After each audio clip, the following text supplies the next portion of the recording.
देखिए, मान लीजिए कैंडिडेट है, उसका 2 दिन बाद या फिर कल उसका इंटरव्यू है, तो वो एक क्विक प्रिपरेशन कैसे करे जिससे जॉब इंटरव्यू में उसके सिलेक्शन के चांसेस इंक्रीज हो। तो आइए आज इसी टॉपिक को डिस्कस करते हैं। Hello everyone, this is Vikas money. आप देख रहे हैं ओएनएस स्टडी सर्कल। आज की इस वीडियो का टॉपिक है how to do quick preparation for a job interview, जिसमें हम 6 इंपॉर्टेंट फैक्टर्स को कवर करेंगे, उसके मेथड को, उसकी इंपॉर्टेंस को समझेंगे और ये सारा जो मेथड है इसको हम पॉइंट वाइज डिस्कस करेंगे। So let's start the video. सबसे पहला जो फैक्टर है वो है जॉब प्रोफाइल एनालिसिस।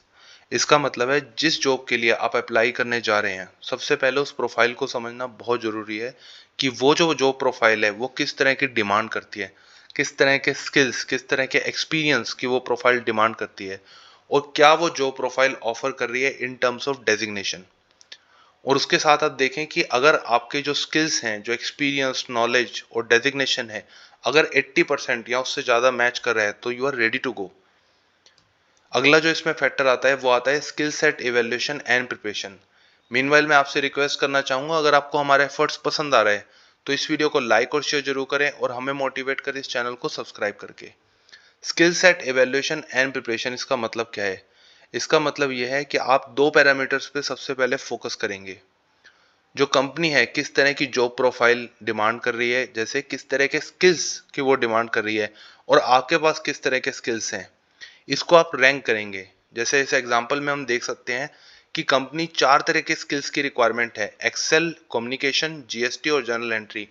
बट किसी भी जॉब प्रोफाइल में ऐसा नहीं होता कि सभी स्किल्स को वो इक्वली उनके लिए आई हैं। फॉर एग्जांपल कुछ स्किल्स हो सकते हैं वो कहते हैं कि ये हमें चाहिए, ये दी मोस्ट इंपॉर्टेंट है। बाकी कुछ स्किल्स में वो कह सकते हैं कि अगर ये है तो ठीक है, otherwise it is not essential to have it.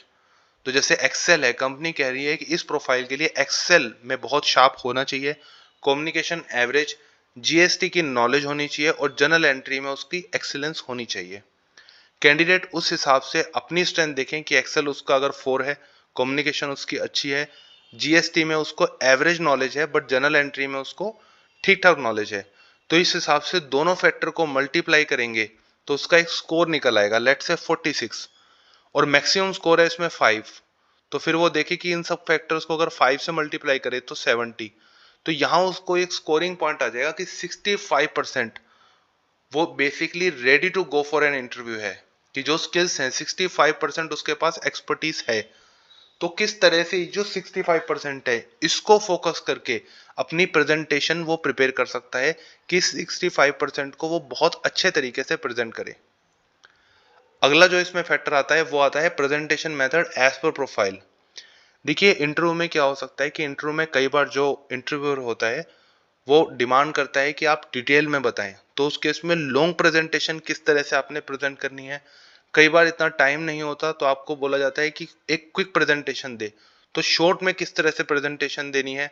दोनों ही प्रेजेंटेशन के लिए आप पहले से प्रिपेयर होके जाएं और मेक श्योर करें कि जो प्रेजेंटेशन है वो आपकी पॉइंट्स में होनी चाहिए, इररिस्पेक्टिव कि वो लॉन्ग है या फिर शॉर्ट है।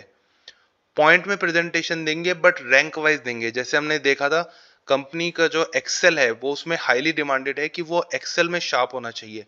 तो जो कंपनी के लिए हाईली रिक्वायर्ड स्किल है उसको सबसे पहले बताएंगे पॉइंट वाइज प्रेजेंटेशन में, उसके बाद नेक्स्ट, उसके बाद next, so on so fourth.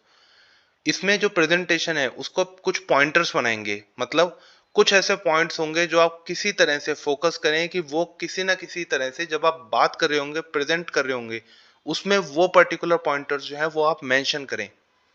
और इसमें जो आपका प्रेजेंटेशन वॉइस है उस पर आप फोकस करेंगे। फॉर एग्जाम्पल, जैसे अगर पूछा जाता है आपसे कि आप जीएसटी में क्या करते हैं, और आप अगर ऐसे बोले इसमें कि जीएसटी में आप रिटर्न्स पे फोकस करते हैं, आईटीसी के मैटर्स देखते हैं और इसमें जो भी टैक्स कंप्यूटेशन होती है उस पर आप फोकस करते हैं। तो यहाँ देखिए, मैंने रिटर्न्स, टैक्स कंप्यूटेशन उसको हाईली फोकस किया। इससे देखिए क्या होगा, जब आप प्रेजेंटेशन करते वक्त एक पर्टिकुलर जो भी वर्ड है उस पर फोर्स करते हैं तो इससे वो वर्ड जो है वो याद रह जाता है कि इस पर्सन को ये चीज आती है। तो इस तरह से अपनी जो वॉइस है वो सेम नहीं रखेंगे, जो आप बताना चाहते हैं कि ये पर्टिकुलर वर्ड उसके दिमाग में रह जाए एम्प्लॉयर के, तो वो उस पर आप हाईली फोकस करेंगे। अगला जो फैक्टर है वो है रिज्यूम रीडिंग। देखिए, ये एक बहुत इंपॉर्टेंट फैक्टर है। जॉब इंटरव्यू में जाने से पहले अपने रिज्यूम को अच्छे से रीड करें और देखें कि किस तरह से वो आपकी प्रोफाइल जो है उससे मैच होना चाहिए, और उसके हिसाब से जो आपने प्रेजेंटेशन बनाई है वो आपके रिज्यूमे से मैच होनी चाहिए। और सबसे इंपॉर्टेंट पॉइंट इसमें क्या है कि आपको एक कनेक्शन बनाना है अपने रिज्यूमे में, अपनी एक्सपीरियंस, अपनी जॉब प्रोफाइल जो डिमांड कर रही है उससे। क्योंकि कई बार ये होता है कि आपके रिज्यूमे में ये लिखा है बट हमारी जो जॉब प्रोफाइल है इसकी ये डिमांड है, तो इसको आप कैसे जस्टिफाई करेंगे। तो अगर कनेक्शन नहीं बनाया तो वहां उसमें प्रॉब्लम क्रिएट हो सकती है। कई बार एक्सपीरियंस को लेके क्वेश्चन किया जा सकते हैं कि आपका एक्सपीरियंस तो इस इंडस्ट्री का है बट जॉब प्रोफाइल के अकॉर्डिंग हमारी ये रिक्वायरमेंट है। तो सबसे पहले मेक श्योर करें कि रिज्यूम को अच्छे से रीड करें, प्रेजेंटेशन जो बनाई है उसके साथ एक कनेक्शन बनाएं कि जो आपकी प्रेजेंटेशन है वो रिज्यूम, आपका एक्सपीरियंस, आपके स्किल्स और जो जॉब प्रोफाइल है जिसके लिए इंटरव्यू देने जा रहे हैं उसमें क्या एक कॉमन कनेक्शन है। तो किसी भी तरह से जब ऐसा कोई क्वेश्चन पूछा जा सकता है आप उसको इजीली आंसर कर पाएंगे। अगला फैक्टर इसमें इंपॉर्टेंट है जो है कंपनी प्रोफाइल को रीड करें। इसका मतलब क्या है? इसका मतलब यह है कि सबसे पहले जो जॉब प्रोफाइल है वो एक्चुअली इस कंपनी में क्यों एग्जिस्ट करती है उसके रीजन को समझे, इसके लिए कंपनी के बिजनेस को समझे, और फिर ये देखें कि इस प्रोफाइल पे अगर आप आते हैं तो कैसे उस कंपनी में आप कंट्रीब्यूशन दे सकते हैं। क्योंकि कई बार कंपनी का जो एनवायरनमेंट है वो मान लीजिए फास्ट पेस्ड है, तो आपका अगर कोई स्किल्स है जो बहुत फास्टली आप काम कर सकते हैं तो वहां जस्टिफाई है। बट अगर कंपनी ऐसा है जिसमें कहीं भी एरर होगी तो उसमें बहुत कॉस्ट हो सकता है, तो वहां आप बता सकते हैं कि आप बहुत ही क्वालिटी पर्सन है, आप फोकस करते हैं कि एरर लेस काम हो।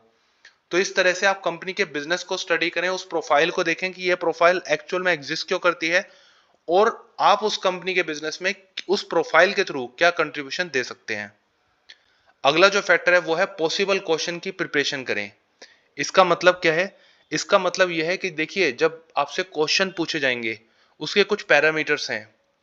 हो सकता है कि आपके एक्सपीरियंस से रिलेटेड, आपकी क्वालिफिकेशन से रिलेटेड, या जो जॉब प्रोफाइल आपको बताई गई है उससे रिलेटेड, उसकी रिक्वायरमेंट से रिलेटेड कुछ क्वेश्चन पूछे जाएं। बट उसके साथ डिफरेंसेस के भी क्वेश्चन पूछे जा सकते हैं, जैसे हमने डिस्कस किया कि प्रोफाइल और रिज्यूमे में अगर कुछ भी थोड़ा बहुत डिफरेंस है, क्योंकि 100% मैच नहीं हो सकता, बट लेट से अगर 10% कुछ डिफरेंस है तो उसको कैसे जस्टिफाई करेंगे। एक्सपीरियंस अगर थोड़ा सा कुछ डिफरेंस है, या फिर इंडस्ट्री आपकी अलग है, जैसे फॉर एग्जांपल एक स्टील इंडस्ट्री है एक फूड इंडस्ट्री है, तो कैसे जस्टिफाई करेंगे, या फिर कोई भी अदर रीजन। तो उसके लिए पहले से अगर प्रिपेयर होकर जाएंगे तो इससे पता लगता है कि आप एक प्रोफेशनल है, आप हर तरह के आंसर को एक बहुत ही वेल प्रेजेंटेड मैनर में आप प्रेजेंट कर रहे हैं, तो इससे एक बहुत अच्छा इंप्रेशन जाता है जो डेफिनेटली सिलेक्शन के चांसेस को कहीं ना कहीं इंक्रीज करता है। I hope you like this video, thanks for watching.